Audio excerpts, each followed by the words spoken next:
we again. Sit back, relax, we got the brain of band. No need to stress in the house, is Van Bellen. The game is windsurfing, you can't yell them or tell them. We get the news, the views, the win biz. The brand's gear, tips plus the world's best quiz. The cause PWA. We're professionals without the pay. There's nothing in pole dancing that we won't chat. From tandem boards to a windsurfing cat. It's your one-stop shop for a laugh and listen. Tune in each week or you'll be doing the missing.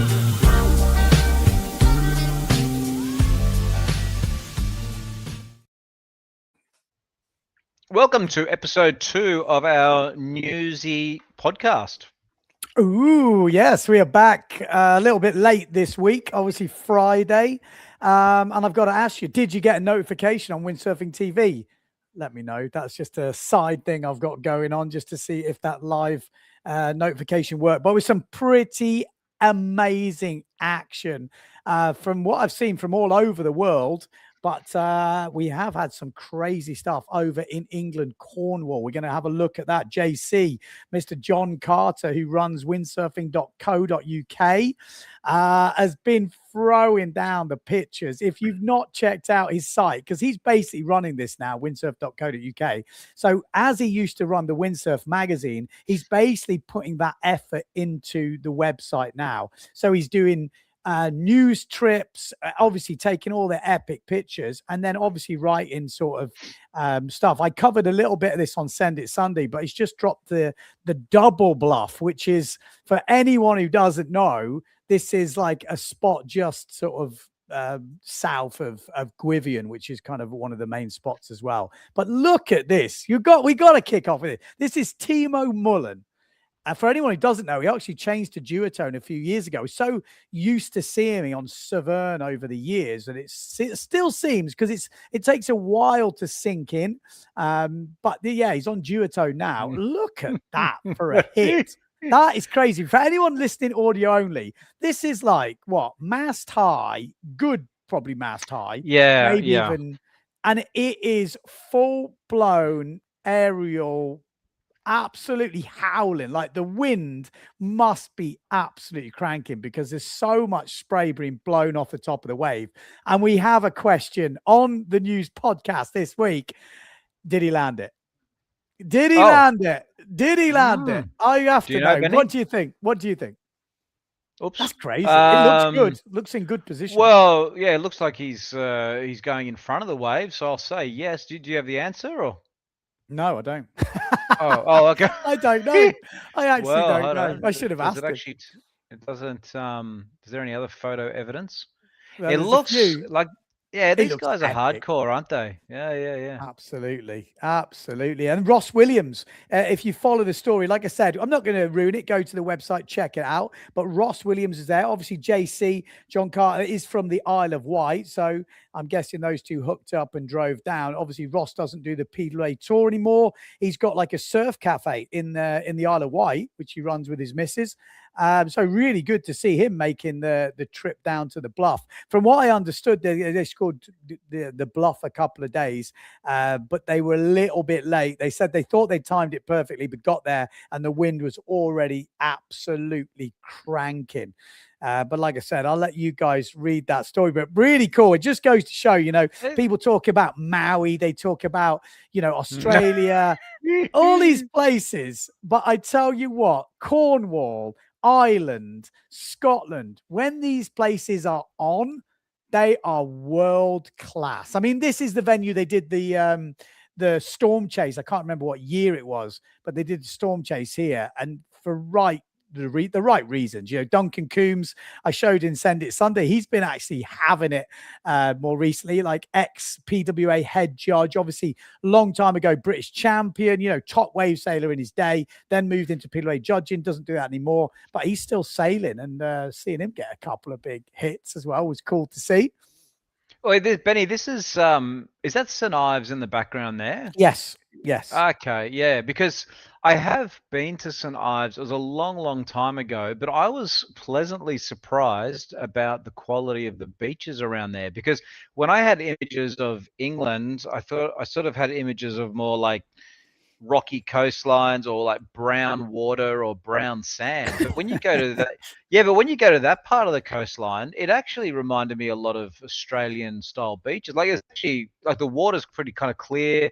The sand is white, isn't it? It's actually a Yeah, I really mean, nice part of England. I'm living in Portugal, obviously, but it's a very similar coastline all the way up Portugal, northern Spain, you know, all that side of France, and then Cornwall, Wales, Ireland. It's all, you know, relatively similar, apart from the sun isn't always out over in the UK. Like Wales has got some amazing beaches as well, Scotland as well. I mean, I'd say we got a lot more cliffs down here, but yeah, some amazing beaches on the west coast.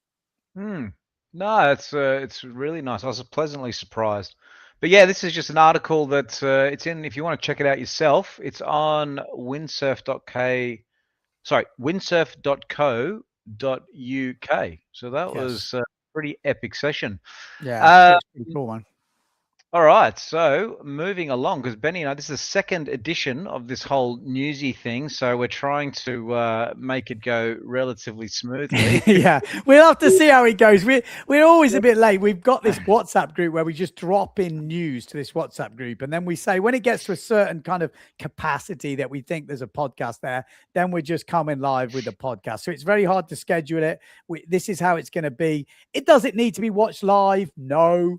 It is also on Spotify. So if you've just started watching, you think I haven't got time for this. It is on Spotify and Apple Podcasts, and obviously it'll be on the YouTube channel as well. So anyway, what have we got coming up, Mr. Van Bellen? Have you noticed what's behind me, Benny? Yeah, check it out. Flag? Is that a flag? The flag of Hawaii.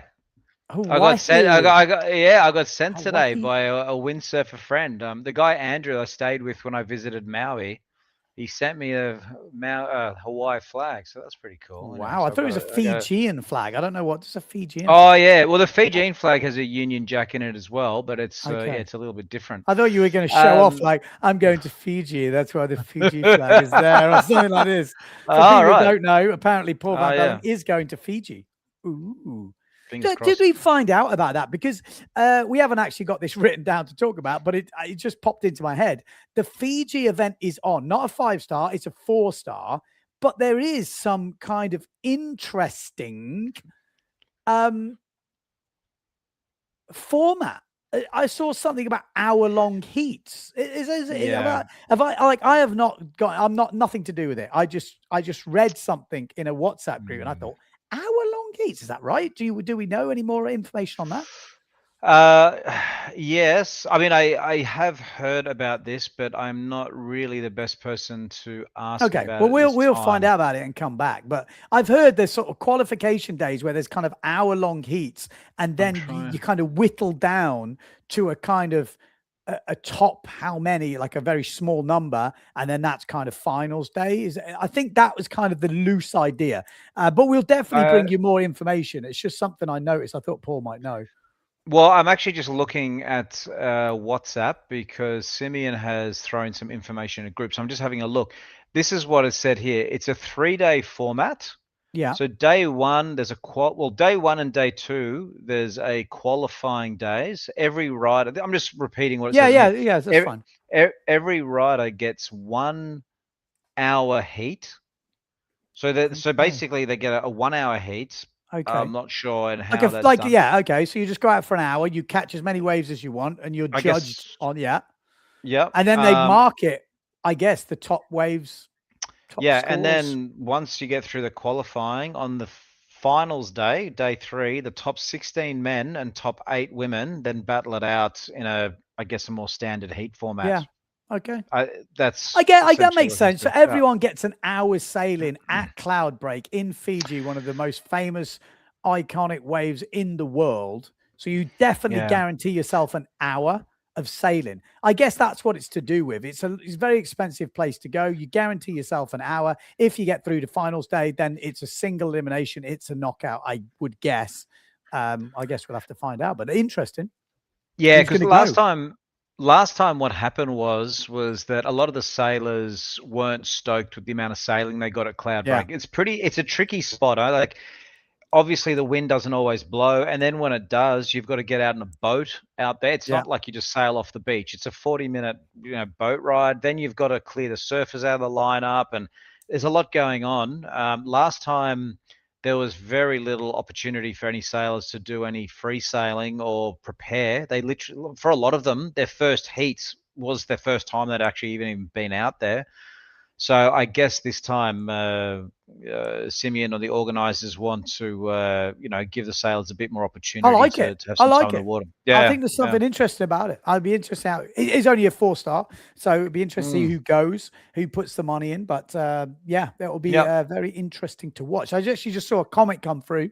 Did I see? Yeah. Ian Ross, who is obviously he lives in Cornwall. Right next to the beach, pretty much. So he's obviously been there. He's featured in the pictures, and I did actually read a little comment from him. What's the old surf movie called with when it's got turtle in there? What's the famous turtle comment? Where he says, "Wave breaks here, don't be there." Oh yeah, I can't remember the name. But basically, he quotes that as if like I had a couple of I was in the wrong position a few times and got absolutely smashed. But he said, it's been pretty good the last few weeks. Timo is a maniac.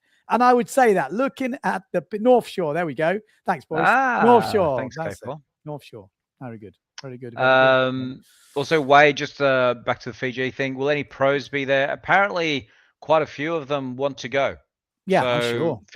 Fingers crossed. Apart from the fact that it's 4-star, but they obviously an opportunity to windsurf cloud break is they want to take that up, of course. So fingers crossed. We'll see what happens. Next news story is this one was Nash sales. Because what we're trying to achieve on this chat on this podcast. No, they don't support the windsurfing team. Oh, they don't support. It's okay. It's all right. We can talk about them. It's fine. It's a windsurfing podcast. We can't, not talk about guys that don't support us, but that's fine. I had to twist Benny's arm to get this one on. Nah, but obviously, we want to, bring more equipment on because I think as windsurfers, we love the equipment side. This is just a quick one. Anytime there's something new, look, Nash has just launched 4 new sails. If you're interested in them, check it out. I thought it was kind of interesting. The shapes of these sails look a little bit different. And obviously, there's different colors. They got here the Edge, which is a crossover sail. Actually, that was something we were talking about before, wasn't it, Benny? Crossover, freewave, bump and jump, whatever you want to call it. There's 1,000 different names you can call it. But I think we should talk about that because, it's been topical because I've obviously been speaking to Simmer this week. I'm sponsored by Simmer Style. Just to, if you didn't know, but you probably do know that very clearly. we all know, Benny. So we were talking. We've got obviously in the Simmer range. We have got the black tip, which is Mark Paray's, main sail. Actually, they have just brought out the yellow black tip carbon this week. If we're going to talk about, news, which is the same as the pink one. It's just a different colorway. So same design, same as everything. It's like the top end black tip sail in carbon, but it's in yellow. So you can get that. I think I saw the email this week. But the sail that I use is the Evoke, which was taken over from the Icon. We've been discussing names. I quite like the Icon name, but it's now called the Evoke. It's kind of moved into 4.7 and below is 4 batten and above is 5 batten. I think that concept works super well. So you've got the high end black tip, proper wave sail, Mark Paré, whatever. And then the Evoke, it is the other sail. And it's like, what is that sail? A lot of sail brands call it the Power Wave. I've seen Neil Pride have got, I think it's the Apex, which they haven't really classed it as a power. I think they have said Power Wave, but it's a lot to do with jumping, stability. And that's kind of what it is. The Evoke for Simmer Style is this kind of, we talked about it on the podcast last week, bump and jump style sail. So I was saying, let's say you're going to do the Deafy Wind. It's blowing, old boots. You've got choice of wave sails. I'm taking the Evoke as the Simmer wave sail for blasting. That's like, it's got like quite a lot of skin tension for people who are into, it's more loft curve, means the sail is tighter. So that means it's got more stability and you can blast it. Now, most brands have got this sail. What do you call it? What because it is probably the sail that most people should be buying. A lot of them will buy the full-on wave sail. That's okay if you're doing wave sailing. But if you're doing a bit more bump and jump, a bit more storm sailing, a bit more jumping, maybe not as, you can still wave ride these sails. It's not like you can't wave ride them. They've sometimes got a bit more power, but the stability is there. I just think it's interesting. What is it? Is it called the power wave sail? Is that where everyone's comfortable with it calling? You can't call it a jumping sail, but even though it kind of is, stability, high wind blaster. Anyway, see, there's due an update. We've got a new Evoke coming, which Mark Parre's been in China, he's been in Sweden, he's been designing this new one, and they put a lot of work into it. So I'm quite excited. It doesn't launch for a few months, so I can't really talk about it too much. But it's still going to be called the Evoke. It will just be a new version, but there's quite a lot of hype about it. So I'm kind of excited. I'm getting it in the next week or so. So that was our Nash sales part of the show. Yeah. So now moving. Well, I've got no info. I'll be honest. I have got no information on them. They don't support the channel, so I'm not going to go and do all the research and find out about all the bits and watch all the videos. It's hard for me to do that So unless you've done it, I definitely haven't done it. But I haven't done any research on Nash sales. We've got I don't know where I saw someone here talking about Nash. Oh, here we go. Nash sale, Julian Salmon. Yeah, here we he's apparently he's going to Fiji. So there's a pro that's going. So that'll be good. And also Timo Mullen is in the house as well, Benny. He's here, mate. Oh, we're just chatting about you, Timo. You might have missed it. Anyway, you missed this moment of fame. You have to watch it back. Did you land the aerial? Oh yeah, the big aerial, Timo. Did you land it? Did you land it? Did you land it? I said you did. I reckon he landed it, but heavily on. That might have hurt. You could look like he was going in the flats. It was so punted. Next story. This was presented by I got it right. Oh, what happened? He said, and to quote, "Did I fuck?" He did? Is that a yes? No, that's a no. Ah, damn. Very little research done once again, but this. Oh, hold on. Where is it?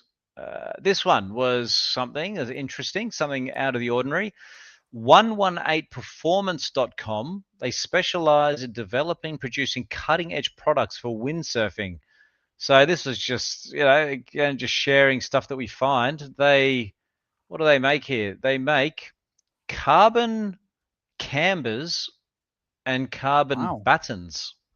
Okay. So talk about a niche within a niche. But if you're looking for high-end Cambers and Battens, I know this is pretty much the first time I'm looking at this, so apologies to these guys for not doing the research. That's interesting. So really, people, because I would imagine, is that just a weight-saving thing? Was that the idea? Because that's crazy, man. That's like the Battens, definitely. I know for a long time, like the top racers in the world, if you're going to tune sails, Peter Beale was one of these guys, and there was a Japanese guy who makes the Liberty harness. He was doing some good business selling Battens, and they were really tuning up the sails, because obviously the sails for most normal people racing around and doing national racing are all good. When you get to the top of the top, or you want those extra performances, there is little tweaks you can do. You can't change the sail, but you can change the Battens. You can't change a board, but you can change the fin. So all these little tweaks do make a difference when you get to that, real pointy end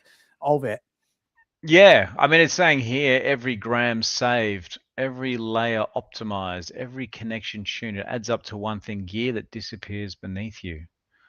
So anyway, they're just interesting. There's quite a few people out there that add to the sport by developing interesting gear, and they don't often get a lot of attention. So hopefully we can highlight some of these things a little bit more. So if you're interested in carbon Cambers or Battens, you can It'd go be check interesting. them out. Anyone's got any more sort of information on that? Because I mean, some of you guys will have more information on us. We're just kind of putting in the spotlight some of the links we've been sent.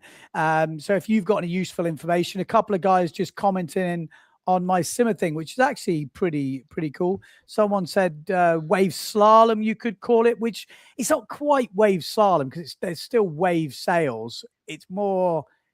Yeah, I know what you mean. It's a tricky one. Someone also said, which is definitely something I was talking about with one of the guys from Simmer the other day. Before the Simmer icon, you know, so we've actually got the Evoke now. Before the Evoke, it was called the Icon, and before that, it was called the Simmer Crossover. And actually, a crossover is a very good name for it, and that might be something that I think.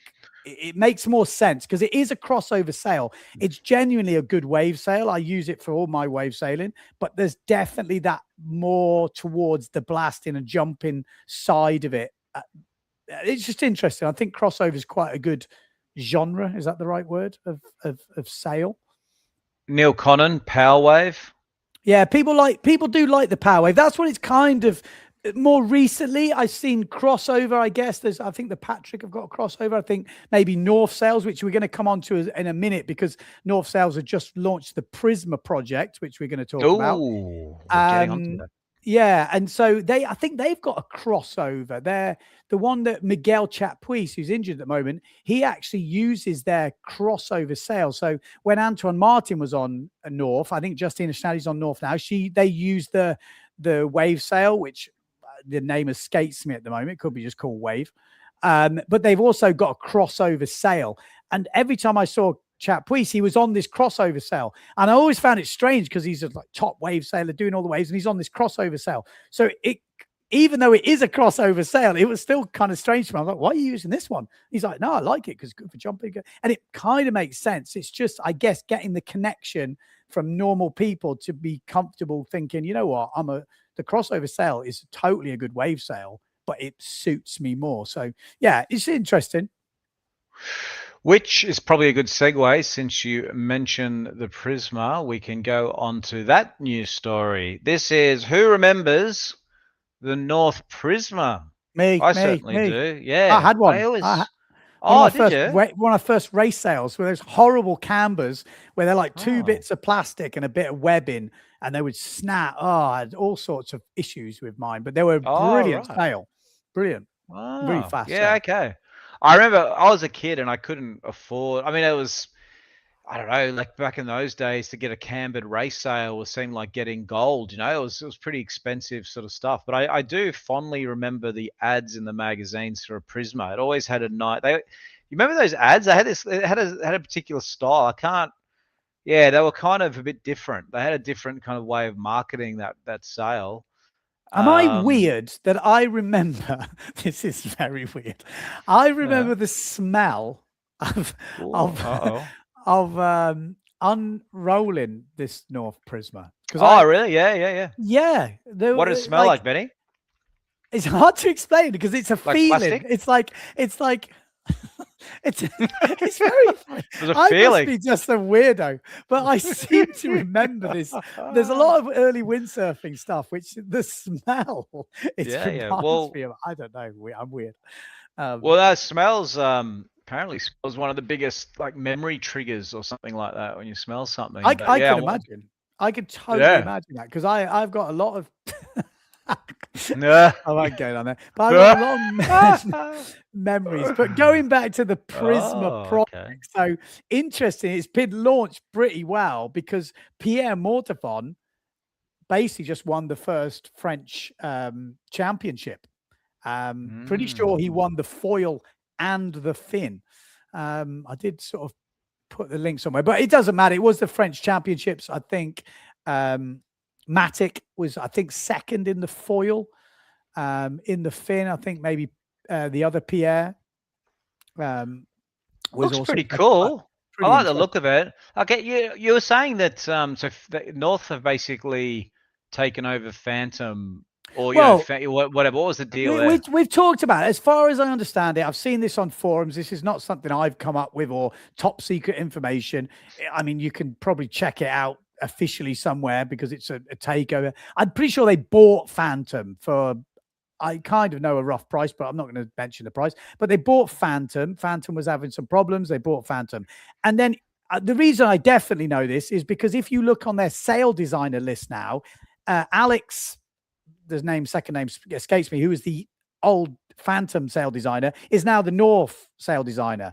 And now they've gone, they've obviously switched from the technology they were using, because they obviously had all this boat technology and America's Cup technology and was going to be the next best thing, which from all accounts, people have used the sails, really like them, but they never really kind of cracked that high-end racing sail with that technology.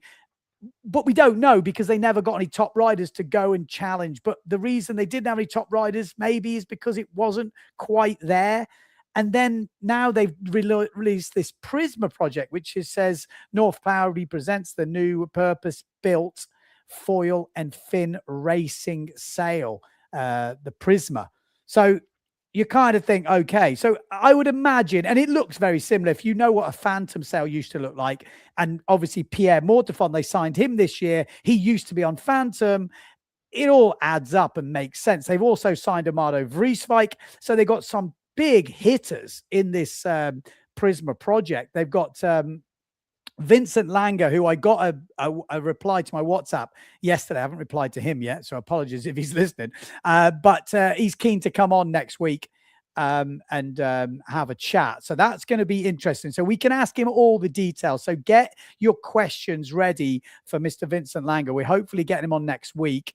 And more on Jordi Vonk in a minute, because Jordi just messaged me. I think the IFCA, let me just check. IFCA starts in 4 days. The season opener 2026 Grand Slam Slalom Worlds in Le Cap, France starts in 4 days and 20 hours. So that's interesting. Jordi Vonk's going to be there. He said maybe we can do a podcast on Monday before it kicks off. So we can speak to Jordi. That's also going to be an interesting one. The thing is, though, I just got to say, again, I've not got any inside information on this, just putting 1 and 1 and getting 5 or whatever. But Phantom also did foil boards and stuff. Do you think that's going to be, do you think, North are going to go into boards? They're not famous doing boards. They haven't done any boards. So maybe they're just going, right, we just keep it with the sails. But it wouldn't surprise me if they've bought Phantom, they've got the design, they've got something that was doing well. Do they incorporate that? We haven't heard anything, so maybe not. Yeah, I couldn't really comment on that, but North have got good resources behind them, so it wouldn't surprise me. The other thing that's interesting about this is, obviously, we all know North in the last few years as having the the molded sort of sails, and obviously this is not. This is more a traditional style. Do you think? Is this what the pro slalom guys are going to be racing on versus 100%? So they're not. So is that just because you think the molded ones aren't competitive enough? What's the deal? I mean, look, it doesn't take a rocket scientist to work it out. The guys are going to use the fastest sails. You're going to get riders if you've got kit that can win. If you're the best guy in the world, there's 2 options. You either go to someone who's got a super fast sail already, and you carry on winning ways and you're going to the fastest team. Or you take a hit, go to a brand that maybe haven't got a performing sail, you help develop it, and you become their king of made their sail good, and then you reap the rewards afterwards, and you go down the more development route. I am thinking if they've bought Phantom, they've introduced this Phantom looking sail again. We'll speak to Vincent Langer in a few weeks. This is obviously performing at a higher level at the top end. Is it better than the mid-range sails? And I know they've got a no cam in the other technology and the wave sails. Maybe not. Maybe that is better for that technology, but maybe for windsurf racing at the moment, this is obviously performing better. Otherwise, they would be racing on the other one. It just makes total sense. Will the other one catch up? Now they've got some benchmark to work off, maybe. And that's going to be the interesting thing, is when will we see the newer kind of America's Cup sail design overtake traditional windsurfing slalom, sail design, because that will be when they said to go, when the news comes in this year, next year, 10 years, goes, okay, the new sail is this and this, we'll go, okay, now they've got it, because they're not going to replace this with something that is slower. So I think that will be our telltale when they release it and they announce it all.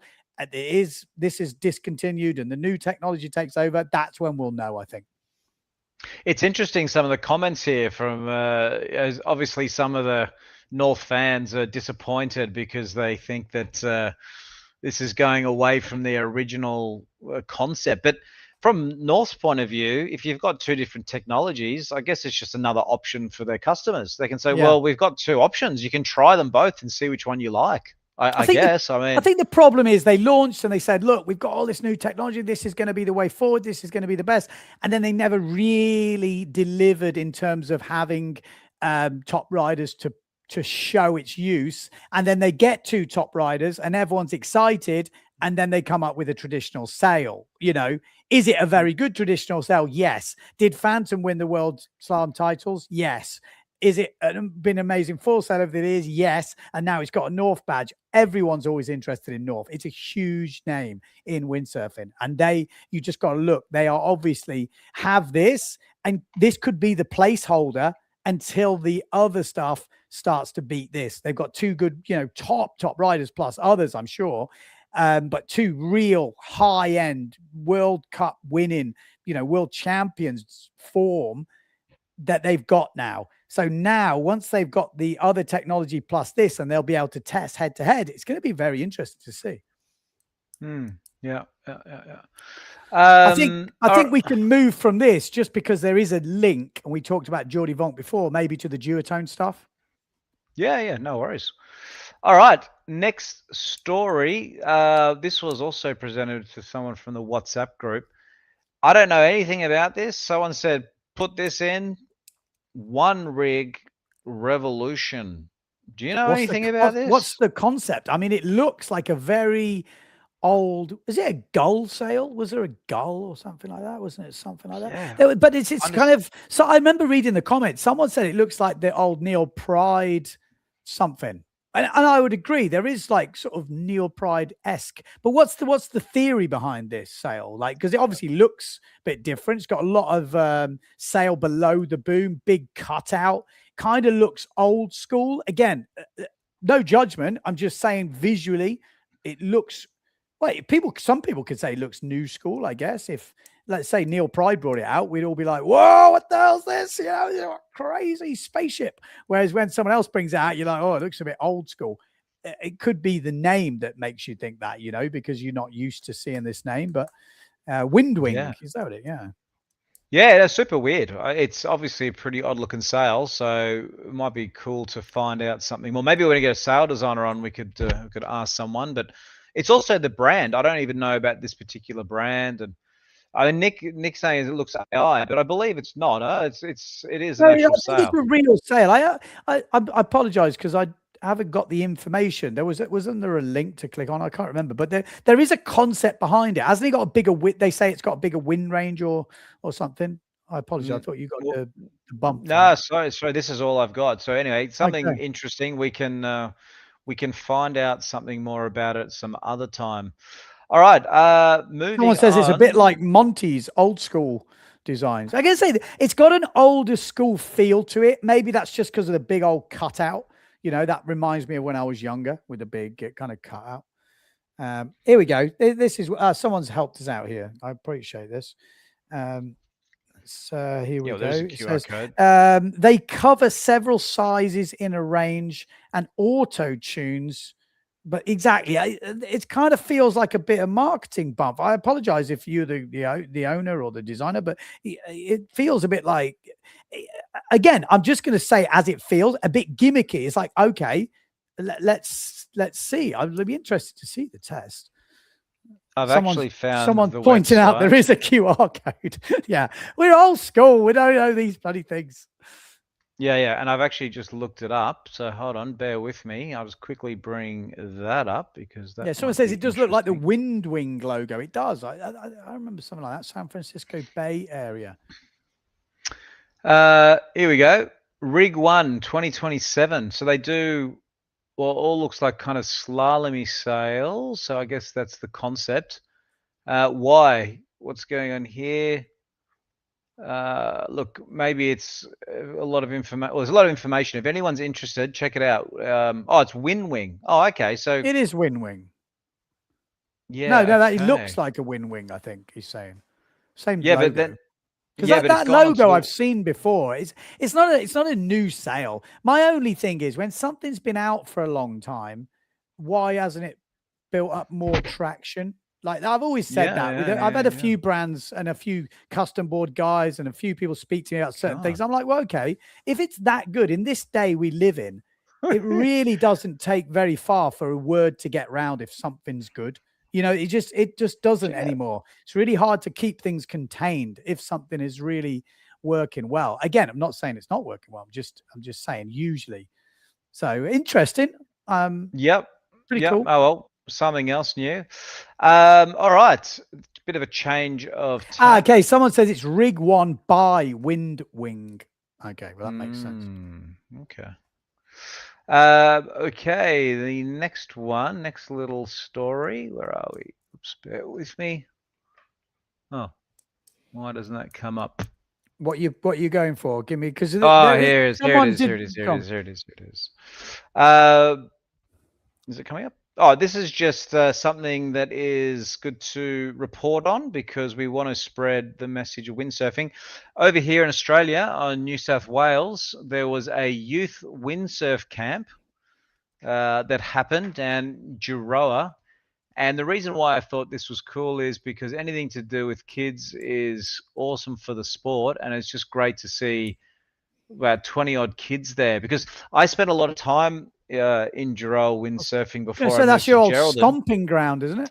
Yeah. And at the time, there was very little, like it was just all adults basically sailing. I hardly saw any kids. So they've obviously done really well to all of a sudden there's now 20 odd kids that have been either doing windsurfing or tried it out or whatever. So anyway, I just thought it was cool to see. You know, we need more of that sort of stuff around. Actually, I've got to say, because I obviously do Send It Sunday every week, and people are sending me clips. I'm definitely being sent more and more stuff from young, you know, sons, daughters getting into it, young rippers, you know, young keen beans who are sending me stuff. So it does feel like there is, you know, an underlying youth movement coming up and pushing. And obviously there's a lot of dads and moms are kind of our age now. Like I was late having kids. Obviously you haven't had kids, but people our age and a bit older, their sons and daughters now are in that windsurfing, learn to windsurf, getting better stage. You know, you look at Robbie Swift type era, John Sky, that, you know, that type of windsurfer, which was a kind of a strong generation coming through. There's quite a lot in that area. You see it in WA as well. There's a really strong youth fleet, isn't there? Really definitely. Cool. Yeah. No, there's been some good, you know, efforts by quite a few of the local crew to get that going. Next story, talking about, like we've been talking a lot about new, well, you know, stuff that maybe not everyone's aware of. This was another one Sails GBR. Yeah, they're yacht brand, aren't they? Aren't they a yacht brand? Well, yeah, don't know. Again, this is the thing. There's so many different little brands out there. So these are membrane sails. When I saw it, I thought, it's RRD, isn't it? But obviously it looks like RRD with the colors and the whole thing. I was a little bit confused. Is there some association there, or is I thought like there's Baptiste, isn't it? So Baptiste, correct. Is that what they're saying? He's using their sails, not RRD sails? Because there was some talk and rumors on that. I thought it was something like Seven Ocean sails, but maybe I'm wrong. Maybe I'm all. There was a few rumors that Baptiste was always trying to get lighter and lighter equipment. He was cutting down his booms so they were even lighter. You know, the whole idea was everything needed to be, you know, crazily light. When he did Fiji, you know, they looked like the RRD sails, but I mean, I imagine if this brand is advertising that as their sail, it has to be their sail, doesn't it? But Sorry, is that Takara Ishii or someone? It was one of the Oh, Japanese okay. crews. I thought it was don't know. Baptiste. Correct. Oh, no, it does No. look like you're right. No, you're right. Doesn't look like Baptiste, does it? I thought it was Baptiste, so maybe it's not Baptiste. Maybe it's the Japanese crew. Well, there's a few different sailors on these pictures, but that's kind of interesting. So maybe they did a collaboration with RRD then. Is that what's happened? I mean, again, this was just a story we've seen. And sometimes you guys at home, 5 Oceans, sorry, not 7 Oceans, 5 Oceans sails are developed in the hometown of Baptiste, I reckon. Yeah, see, I thought there was some kind of connection there. But Baptiste is still on RRD, isn't he? Yeah, it's the Japanese crew that have gone. I think Baptiste's still on RRD. So that is interesting. Obviously, John Sky has left RRD and joined Patrick. That was like a big move. We've not really talked about that. I actually talked to him the other day about getting him on the podcast, and he was kind of keen if he could find the time. So we will that's another one we're going to get on the podcast, because there's a story there. Skyboy was, heavily RRD, doing a lot of stuff for them over the years. And then that change was not totally I'd say out the blue. I didn't see it coming, but I think it's a good move for John. I think he's definitely moved into a company which are really pushing at the moment. Patrick are definitely pushing, and RRD, again, visually from the outside, I'm not connected with them, so maybe I've missed stuff. I'm not Italian, so maybe there's a lot going on there. But me in Windsurfing TV, which I see a lot of what's going on, I don't feel that RRD are pushing at the moment. I don't know what you feel. Again, I'm talking, I've not looked at anything. So maybe the algorithms don't send me RRD stuff, but I just don't get sent anything. Obviously, they don't support the channel. So maybe that's it. I don't know what you guys think at home, but I really feel they've took they've dropped off, I will say. That's how it feels. Yeah, I know what you mean. It's interesting. So Andrew Newman has asked a question here on this post. Is this a partnership with RRD in the pipeline? Yeah, exactly. That's kind of what you think. And John Sky, you got to remember, John Sky, the sail designer, has left. We're putting the pieces of the puzzle together, people. Maybe this guy who does, what is it, one sails? Maybe that's the new sail designer. That would make sense, wouldn't it? John Sky left. I mean, I am literally just making this up. 1 and 1 is 2, 1 and 1 is 3, whatever we say. We're good at that. Yeah. Moving on to the next story. And by the way, all these sort of stories, that we're not getting paid or there's any sort of sponsorships. It's purely just stuff we find. But it's a shame, isn't it? This one, we should be. That would be good. You sent this one to me, Benny, and I didn't really look into it too much, but I have. Oh, okay. Well, you tell us all about it. So this is HoverAir, which is basically a waterproof drone. Now, any of you who are active on YouTube, Paul should know, there has been a few influencers. One of them, the main ones for me, is Sam Pilgrim. So he's like a mountain bike, not a mountain bike. He's like a dirt jumper. He's got no front teeth, like top UK rider, millions of followers. And he is now, I think, not bored of biking, but I think biking's his job and that's what he does. But he's got a second channel. And on his second channel, he is fully into winging. Now, I put a video on Windsurfing TV on the website. What, you've not joined the website? Windsurfing.tv. There was a video of him using an old windsurfer on a skateboard. Did you see that video? Yeah. So it's a massive long, and he just goes, but he's basically into winging. He's got some duotone stuff. Long story short, he went out with this HoverAir on the wing, and it was bloody impressive. He said he had a few issues. He was trying to go out on the east coast of England. There was a big shore break. It was a bit of a pain in the ass. But actually, the results were pretty impressive. Now, could it keep up with a charging windsurfer at full speed? Maybe not. It's going to have limitations. But essentially, could everyone have a drone? Yes, it would be a nightmare. But for what I saw, I thought, wow, I thought it was a gimmick. I thought it was like one of these things. Do you ever remember the what was that drone they launched and people bought it and they got scammed? It was called the Elsa drone, or what was it called? Oh, someone will know in the comments. There was a drone. It was a big hype. I remember Dave White talking about it, other people talking about it, and it basically never launched. It was like a Kickstarter or something like that. Yep. And I thought this was very similar. Someone sent me this a while ago. I was like, oh, what a load of bollocks. What a load of bollocks. That's never going to work. I was wrong. It's actually genuinely a thing. Genuinely a thing. That's it. The Lily drone. That's it. That was like, I'm pretty sure it was a scam. Tell me if I'm wrong, but I'm pretty sure a lot of people got burnt on that. And they said, oh, no, it's coming next year. It's coming next year. Oh, it's coming next year.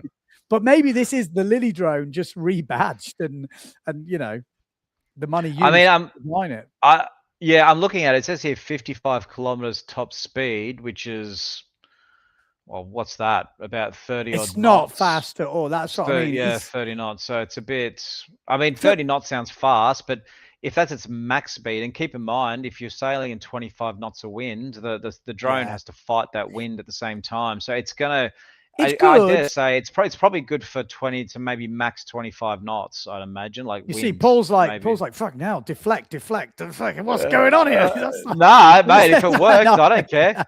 I'm joking. No, mate, but I was thinking it's like as a stationary thing that you know if it drops out the sky, because what happens? It drops and it just floats. So, and it's orange. Yeah, so you kind of think you could set it up in a sort of place to get shots. I'd love to get hold of one. I think it would be pretty epic to do a little test. Well, one thing this would be awesome for is when you're trying to film yourself when you're trying to learn a move and you just don't, you don't need an epic shot. You just need some footage of some kind. You know, I thought of this. Like, imagine you did a clinic, Benny. And, you know, you had 10 of these and every one of your sailors has got one of these things flying around behind them. And then you can actually, well, you know what I mean? Then you can actually look at the footage later. But he charged off the beach, I reckon. Yeah, well, that's true. Yeah, they'd probably get in the way, wouldn't they? But the fact that it's waterproof is very handy. Yeah. Now there's some interesting things. It's just slow. It's just slow. When you see the promo videos and stuff, it's like my first thought is that's fucking shit slow. Sorry, excuse my language. I just thought, you know, it shows following a foil, and then you can see the foil is getting further away from it as they're filming, and it's a very short clip. And I thought, that's rubbish. And then there was a few other things, but surfing and a few things. I think there is definitely some application. This one from Timo, the Lily drone. They never actually made. They used a DJI drone as their PR videos, then went bust, but the pre-orders got paid back. Oh, okay. Class action lawsuit in the US. I got all my money there back. We go. Timo had one. Well, I hadn't even heard about the Lily drone. It was a big deal. I thought it was a full scam in the end. Maybe it was, but I've got money back by the sounds of it. The Lily drone. Yeah, it was like a big deal because everyone was sending me the links. Everyone was sending me the links. And I was like, wow, this is epic. It looks epic. It looks like a piece of crap. Let me show you. I've got to check this out. This was a while ago. This was a while ago. You've got to remember, time's moved on. Look at this thing. Yeah, that looks epic. It was like, no, but you haven't seen the advert. The advert was, it would just smash in the water and then just go, but this was how long ago? Like, I don't know. Yeah, okay. Feels like a long time ago. Like, you know, now everything's moved on. If you got back to the old Phantom 4 or something, or Phantom whatever, you'd probably go, well, that looks shit. Where's the camera in it? It just sits inside the thing. Minor details. People were just handing over the money. Like, yes, that looks epic. Which it was at the time. It was pretty epic. Like, the advert for it was pretty cool. Yeah. No, I'm not convinced. All right, so let's move on. Where are we now? So share screen. Okay, next story. I'm just randomly picking up stories here. Pierre Mortefond. Well, that was what I said before. So this was like kind of the first outing of that Prisma, which is the new North sail, and he basically smashed the French nationals, which he usually does, to be fair, but it just means that it is definitely competitive. You know what, I'm sure they've done some design tweaks, but essentially it's starting off where he started last year with the Phantom sail, basically, but now it's a North sail because it's the same sail designer. So, you know, I like it when people are loyal to brands, but I've talked about this with a lot of people in the past. You know, really, you should be loyal to a sail designer. So let's say you liked Robert Stroy at Neil Pride. You like the Neil Pride sales, but Robert Stroy then moves to Nash. In theory, if you like those Neil Pride sales, you would move. I'm not saying that's happened. It obviously hasn't happened. This is, fear. Well, anyway, it's quite interesting. So the sale designer for Phantom has moved to North. That's essentially what's happened. Again, we're going to get full details and clarification because I'm just putting all the bits of the puzzle together from what I find online. When we hear it from the horse's mouth, which is essentially Vincent Langer, then we can totally put it together. Hey, Betty, I'm just looking at can you see how these guys have won? I like, obviously when the winner gets the biggest cup. So we got the big silver cup here. Then second place has got the smaller, but I like the third. Look at the third winner's cup. Hey, I've had an egg cup before. That's big. That's actually big for third prize. Sometimes you end up with a real tiddler. Like it's funny, in Tyree, you get a massive sword for first prize. Oh, yeah. And then you get like a dagger for second. And then third's like this little kind of like pocket knife thing. Pocket knife. Well, it feels like it's the one you put under your kilt or something. I'm not Scottish. There is a name for it. Knife crime in the UK. But if you notice the sponsor, it's quite interesting. They're sponsored by the chips. The chips. I like that. I'd like to win some chips. But this is I reckon I'd probably prefer to have this trophy than the big one, because the big one just sits on your thing. What do you do with it? But this one you can put in the cupboard, and every time you make a cup of tea, you could just bring that out, show everyone. Hey, you know what? You can drink out of that. I've got to go home and find my old prizes, because back in the day, which is another topic in itself, which we're going to come on to, this is kind of it. This is national racing French style. And, racing has took a bit of a hit the last few years, I think. And it's like, a lot of people asking, how do you build it up? This is all linked, don't worry. So for me, you need regional racing. That has to be strong. Once your regional racing is strong, because that feeds the national racing. Once the national racing is strong, that feeds the international racing. It's a pyramid, but it has to be built from the bottom. So going back, when I was younger and racing was thriving, the regional racing was massive. I used to go around with a longboard, and we'd race on all these kind of little lakes and reservoirs around there's a West Midlands region, a Northwest region, and they were sponsored by beer companies, Ruddles, and all these sort of old, sponsors. It was amazing. But the regional racing was huge. And what you used to win at regional racing was a pint glass for winning. And then second and third was like a smaller and smaller glass. And on it has got like, Blifffield regional, West Midlands region, first place lightweight or something. So I used to just keep these glasses kind of like as what do you want to call it? Like as a trophy. But then the more I got older, I can't remember. I think I saw Simon Pettifer obviously used to do this sort of racing, and he was using it to drink out of. I thought, oh my God, I need to find out all these glasses, because then you're like, it's actually useful. I don't know why I never used to use them. So much more useful. Exactly, mate. Exactly. Anyway, it's good to see. I think in France, I don't know too much about it, but I get the impression that they're pretty good with putting on events, like local events over there, with slalom and this kind of thing. Yeah, just so you know. So North FMX in that is Pierre Mortefom. Second place is Neil Pride JP, and then look like Duotone in third. Just interesting to see the brands that are doing there, but the very strong scene in France. Obviously, IFCA have got Le Cat coming up. That's in France. Windy place. Be really interesting to see. I'm guessing that the IFCA is Finn slalom. Let me just check. Yeah, so slalom will. So it will be, maybe it's a bit of both. I'll have to check exactly, but pretty sure that's Finn slalom. Ooh, exciting. Talking about Grassroots, our next story, which is kind of interesting. Oh, no, foil and Finn. Okay. Carry on. Sorry. It looks like there is a Czech wave rally event. Wave Rally, for anyone who doesn't know, is an event that I'm organizing over here in Geraldton, or have the past 2 seasons, but had a few messages from various people around the world wanting to start their own, and somebody has in Czech Republic.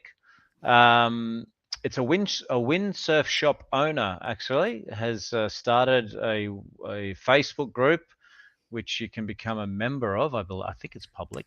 Yeah, it is public group. But they don't have. They're landlocked, right? So They haven't got a wave.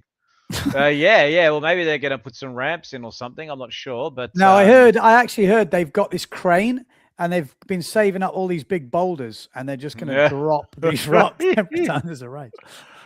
Yeah, but it's kind of interesting. He's created little flags here, and they're going to create a race on a lake, I guess, and it'll have some kind of gear restrictions and that sort of thing. So, is it on a forecast or is it a fixed date? Yeah. It's apparently on a forecast. Okay, but cool. I think they have certain dates that they're trying to, fall within, like a window. So I wonder if they have that Bora wind. Is it like the crazy wind over there? There's a Bora. Maybe someone can help me out, but there's some crazy winds sometimes. Yeah. Okay. Yeah, I'm not sure, but anyway, super cool. Yeah, it's super cool to see people just trying to start an event. But it makes sense. Yeah. It makes sense. That guy owns a windsurfing shop. How better to create some vibe and some community and sell some gear. Essentially that's what he's going to do. He's got a vested interest to keep a windsurfing community together. I've got nothing against that. It's what they should be doing. All shops should be trying to create that vibe because that's what it's about, creating a fun vibe. I can feel even here it's picking up a little bit. There's a few people coming together, a few guys really energized. They're getting into the sport. It's really cool, actually. Yeah.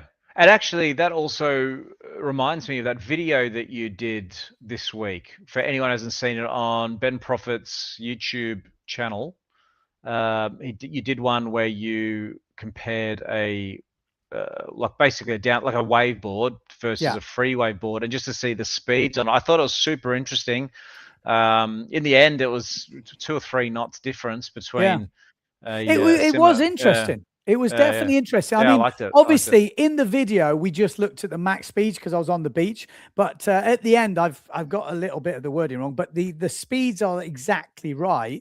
And it's got the 2 second, the 5 second, the 10 second. So you can see there is a couple of knots difference between quad fin waveboard and a tri fin. So I had a lot of comments and Paul said the same thing, and it's already in the pipeline. But what I want to do, my waveboard is a 5 fin box. What I need to do now is try a single fin, a twin fin, a tri fin, and the quad fin, and see if there is a much, more different speed difference, because the quad fin definitely hit a point. And the guy I was saying with, Justin, who's a good sailor in his own right, he said he also had it, and it's roughly 29 knots, because the 30 is the peak. So let's say 29 knots, you start to get this sort of cavitation from the quad fin. The tri fin, it didn't feel as bad. Again, it could be the waveboard. That's the bits we're going to try, but it's interesting to get the GPS out and do some little tests. I'm super interested, especially hopefully the wind will be relatively constant, but I'm super interested to find out the difference between a quad and a twin on the same board. Yeah. Like if you had to take a guess, Betty, what difference in speed do you reckon? Like, because you sort of assume, you put twin fin, it'll be faster, but then maybe there's not as much lift, and then it doesn't. I don't know. Like, what do you reckon? Do you like what? We've done it before, and when we test the speeds, there was not much in it, but it feels different. It definitely feels different, but it will be quicker, the twin fin. I'm pretty sure of that. Yeah, because the first fins obviously create some sort of turbulence for the back fins, and I would imagine at top speed that could. Well, I have to see, but I'm pretty sure twin fin is faster, less drag, less stuff going on. Yeah. All right. Talking about events, moving on to our next story. Oh, I have to say, we've got 2 minutes till the hour mark. We did say we're doing an hour. We're doing an hour. We have to, hour. That's what we said. Oh, okay. We're going to do an hour. Okay. Is this the last story then? So Surf Festival, for anyone who is not aware, is a very big and successful festival that happens in Germany. I've never actually been there before, but I've heard a bit about it. And apparently they have to move to a new location. Oh, yeah, I don't know the ins and outs of it. Correct me if I'm wrong, Ben, but this event happens on some kind of an island type of thing. Is it? Yeah, okay. Is that how you pronounce it? Yeah, okay. And so apparently it's going to be still on that island, but just not at this particular location, because from what I Okay. understand, this part of the land is going to be developed with, Oh God! Not another yeah, one. Another one more, bites the dust. Done. yeah, or Dun, more dun, dun. development or something. So Do, yeah. do, do, do. Anyway, I thought it was worth mentioning because it obviously is a very popular festival. That actually happens at the same time as Defi. Is that true? 100% true. I Oh, talked to Alfie what? because, like I said, this year I was looking for options. I like to go to the Defi. A lot of people go to the Defi. It's been great. Like I said last week, we did not quite got any support this year to go, which is fine. We're going to go. But I did think maybe that's the opportunity then to maybe go to this, surf festival in Germany, because it's a big event as well. I've never been and I've heard a lot about it, but because it's always on at the Defi wind time, we've never gone. So I kind of thought maybe this is the opportunity to go, but I think I'm leaning towards the Defi at the moment. The good thing with the Defi is it is in one of the windiest places in Europe. So you kind of think you go to the Defi, even though it's been terrible the last couple of years, we haven't actually done much sailing. In theory, you will go sailing. So you can kind of treat it as a holiday to go windsurfing, and then the Defi is part of that whole trip. But yeah, I still like to go. I would like to go to this German one just to see what it's all about. My German is fantastic as well. So all right. Well, if an hour is an hour, little comment here from Surfer: thrusters will be faster than twin. yeah, Use I can see 6 that. centimeter front fins with a bigger center fin. It is then almost a single fin. Yeah, that's for the thrusters. But Yeah, no, I can yeah. imagine a thruster with a big center at the back and some smaller. It will be faster, but I thought we were talking about quad versus twin. Quad versus twin, I can imagine the twin is faster than the quad. I don't think there's going to be crazy amount of difference, but I think it will be a different. Yeah, the reason personally. No. I was just going to say what I need to say is I don't think, it's all about top end speed as well, because we're talking about the wave rally, which I will come on to in other videos, which I'm going to do. Racing is still racing. If you don't get a good start, if you take too big a sail, you might go very fast. But if you crash your jibe, as we saw with Avon Griffiths, who was one of the quickest in the wave rally, but crashed on the first reach because he was absolutely stacked, is your board half a knot quicker? Maybe. Does your fin set up right? Maybe. But who won the final on a proper wave board with a wave sail? Proper. You got to answer those questions. So yes, you want the quickest board to give you the edge, but is it the be all and end all? No. And that's what I think. And again, I know I'm blowing smoke at us, but that's why I like the wave rally concept, because I was racing in this video with Justin, who's here. I'm a better racer than him. He won't mind me saying that. I'm quicker on a slalom board, way quicker than him. But when you kind of go down to the wave board, the differences are squashed together. So then it's really all about the race and the jibing and all the little details. You can't just blow people away. So at the top end, yes, we love to see the slalom, but in that middle bit, to make competitive racing, to make it interesting, I think that's where that wave rally really, really shines. Yeah, it's a little bit tricky, because the good thing about slalom is, especially in the PWA level, everyone's got access to the best gear. So in that sense, it's cool because they can all basically be racing on gear that's relatively similar, obviously. Whereas in the wave rally thing, obviously someone could make a custom board that has a flat rocker line and stick 3 fins in it and go, oh, it's a wave board. So there is an element where I need to, like, as a event organizer, I need to keep a bit of an eye on it that it doesn't get a bit out of hand. But as Ben said, the good thing about the wave gear thing is, even if one board is 1 or 2 knots faster than the other, we're not talking about 10 knots difference or 15 knots. It's really relatively small. And at the end of the day, the rider input is the majority of the benefit, also, than just the equipment in that sense. To me, the main thing with the concept is it's getting people who would have never thought about racing, probably because they haven't got the gear, to go racing. And it's surprising how much you can realize how much you like racing by just going and racing. It's like go-kart racing, or just taking your old car out here and racing around a track. You haven't got to have a race car. You just do it. And then you think, wow, this is actually really freaking fun, Well, the thing is, maybe I mean, if anyone listening here can maybe tell me what they think, but every time I go windsurfing, as soon as two people, like if you do a jibe and all of a sudden you happen to be against, just next to someone, either downwind of you or upwind, you just start racing each Race other. is I on. mean, yeah, I mean, Race is on. you're not necessarily caring if you win or not, but too much. But I don't know. Is that surely that is I've got to ask you a a question. common theme? You've I've got to ask you a wave gear. question. Everyone Oh, out there and you, what type of person are you? Okay, let's picture the scene.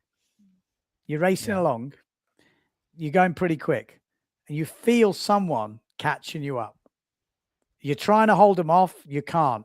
Just before they overtake you, do you jibe or do you let them overtake you?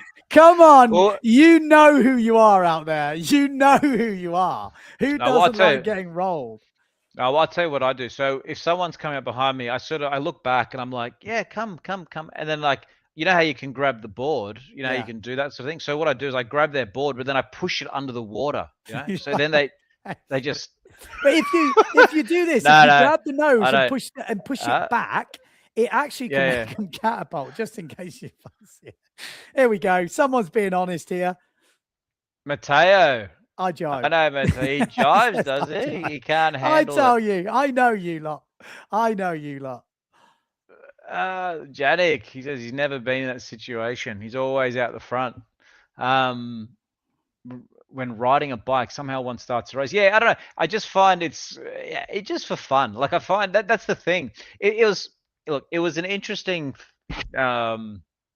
little experiment because when I came up with this idea to do this event, I had a few people say to me, "Who's going to want to race on wave gear? Like who's going to want to do it?" I'm like, "Mate, we do it every time we go sailing. Like every The single race is time. on. Like, well, the thing is, as soon as you're like, yes, you're wave sailing or whatever, which is only a part of it. But as soon as you're planing, like we're all windsurfers because of planing. It's like that. That is what got us hooked. Yeah. Like it was just the sense of speed. So I find that it is. I think people they don't realize that they're into the sport because of that aspect. They kind of forget, like that. It's the speed aspect, isn't it? Like that. Yeah. That's it's It was like we said last week, bump and jump yeah. sailing, blasting around. Like I featured this the guy. I don't know if you watched Send It Sunday this week, but he's got like a 30-year-old sail, and it's called like a hot sails AWOL, which is like a one cam AWOL. AWOL, yeah, AWOL. I went AWOL, man. And it's Yeah. one cam kind of basically blasting sail. And you're thinking that type of sailing is so good. I'm just looking at comments coming in. Tim Williams says, squeeze them upwind and put the hammer down. Luff them upwind, says Neil. There seems to be a running theme here. I want to win against everyone, but even more when it's a good friend. I was going to say the friend racing, it's unofficial. What was I hearing some comedian talking about it the other day? I think it was Michael McIntyre when he's talking about leaving the plane. And he said, like, there's this unofficial race that happens and everyone's speeding up, but no one says it. No one mentions it, but you are on the hunt and you're walking, trying to get to passport control and everyone's just like in this absolutely unofficial race. And it's a bit like that when you're windsurfing. Well, what are you? I'm assuming, Benny, when you're sailing along, that most of the time you're faster than most people are. I guess, right? I mean, depends who I'm sailing. I was I'm making a video the other day, and I thought I got to choose these words carefully because if I tell people I'm not fast, the people I'm faster than, which is a lot of people, they're like, "Oh my god, he's so." And then if I say I'm fast, the P2A boys go, "Shut up!" So I'm sort of like. It's like that surfing level. Where do you fit? I'm like faster than your normal average windsurfer, I would say, but I'm slower, much slower than the top PWA racers. So I'm kind of like in this kind of middle ground, I would say. And again, if someone's bigger than me, they're probably going to be quicker than me because I'm quite light.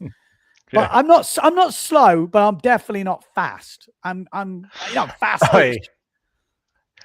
You know what I love as well? Do you get this, Benny? I get it a fair bit in Geraldton, where you're racing, like you're just sailing next to somebody or a mate, and they start pulling away, and they just look around and just give you that cheeky grin of just, that kind of look of just like, I've just smashed you kind of.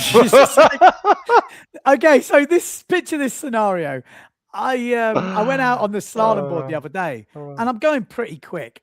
And the problem is when you blast past people quick, and I haven't seen them yet because I launched from downwind. So do you then say hello, or does that feel a bit arrogant when you blast past them just to look back and go, hey?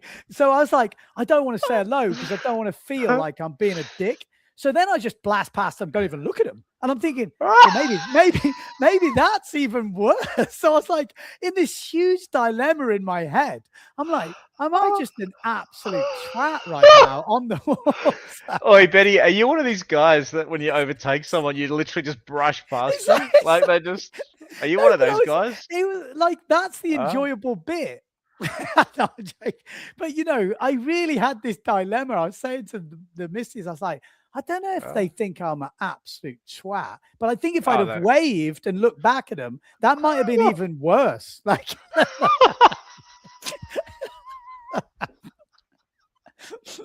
oh God! How do you wave at them? Exactly, I didn't wave at them. That's what I mean. In the end, I just went past. You just do that? But then I thought that might come across way more arrogant than what I thought I was doing, which was trying to be. Wait, Betty, do you take both hands off the boom and just give them the double finger as you go? Oh, I'm gonna have to work on it. Wait, this is actually a good point of speed, Chris. I love going past the kites. Actually, that wings. How good? That's one thing I love with kites. Generally, you can go faster than a kite. It's I enjoy. Wings are amazing to go past. The problem is I don't trust them. So they can either wipe out at any point because they're not all totally tuned in. And they also can head upwind at any second aggressively with no effort. And I'm like, so I don't like to go too close to them, but I do like seeing how slow wings are. Like it's quite interesting. Oi, Thomas has said here, when someone is in the water with their gear, you can use them as a jibe boy. Yeah, exactly. That's funny. 100%. Depends who it is, because there's different things you can do. Oh, that's awesome. Also, you can take your hand off and just sort of slap them across their head as you go past. Damn, Chibi, rather than give the finger, he just puts an L on the forehead. There's the bloody loser. That's nice. I might do that. That'd be good. See, that's what I'm saying. This is a universal thing. We all love it, don't we? All right, Benny. Well, we're going to do an hour right now, an hour and 12 minutes. So are we wrapping it up or not? All right. Yeah, I think we got to. Okay, go on. Because if we don't, we'll be here for another 2 hours. Well, hang on. There is a comment here. Someone says, after 35 years windsurfing, mostly wave and freestyle, last year I did a local slalom comp. Was one, if not the funniest days on the water. Adrenaline. I tell you, if you've never raced, this is why I like the wave rally so much, because this is like a good intro into waves. Maybe that'll be your final destination. Who knows? It doesn't matter to me. But it really makes you realize if you like racing. Some people like racing, some people don't. But what you've got to imagine is in a race, you don't have to be winning to have the feeling of racing. It can be in the pack, and you're next to someone and you are racing them. You've all got your own individual battles. And then obviously the whole goal is to get to the front. But sometimes racing at the front can be crap. It can be boring. I much prefer to be in the pack. It's some of the funnest times I've had is racing. And it gets serious, but it's easy to get like, you just have all these war stories, so to speak, afterwards, of stuff that's happened. And I'm sure you've had that at the Wave Rally. People are like talking about things that have happened in the day and they're all reliving the moments. And it's it's you don't want to be at the front too much. It's lonely at the top, isn't it, Betty? I tell you. No, but I told you, I'm a bit faster than most guys. So I end up in this, but I'm not as fast as the top guys. So sometimes if I haven't got my level, I end up in this empty zone of nothingness. No man's land. I don't like it at all. I hate it. So I've either got to get faster or slower. One of the two. I'm kind of weird. Okay. Or I need to find more people my speed. When I find that, I have some amazing racing. Yeah, that's good. All right.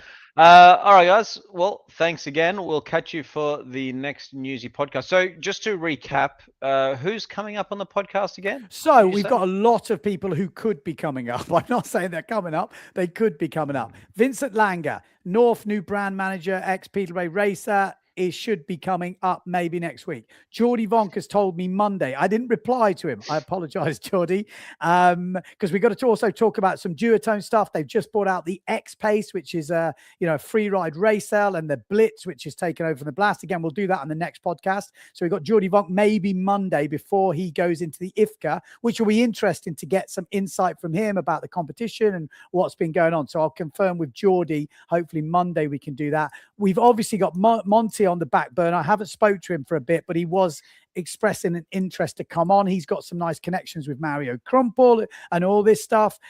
Who else did we talk to? There was someone else. Anyway, that's enough for now. Oh, John Sky. I have reached out to him. He's keen. We just got to find the timing, but I think that's going to be interesting as well. So plenty more coming. Yeah, that's it. All right. See you next time. See you next time. Bye.